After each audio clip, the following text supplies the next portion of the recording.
دیزاینه مگه تو رو کی زایده سال دیگه حتی نی بایدن الان اینجا صبح گنایده دیفنسیوش مالدینی چشو باز کنی تو مالدیوی فیوریت مادینی چی ترکی میگه دادینی میخواد ازم رلمکس میپرسم ریلس کسک هرس میخوره یه دندست یه لحظه فلم بکس میاد وسط شل نیم تنه همش میگه فریک نده حالم خوبه اکیپ رده یکی بد و یکی فنه امشب رو رواله برنامه به راهه ریلیشن همش رو لاوه چی بگم بهش بداهه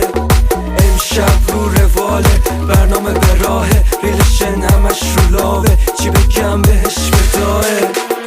بیبی بمون تو امشب و برات ودکا میریزم در نرو چرا حیف میکنی تو لحظه رو با من راب بیا این دفعه رو بابا این چه کیس بیبیه میده به دی پیله آخه چرا شده پیگیرت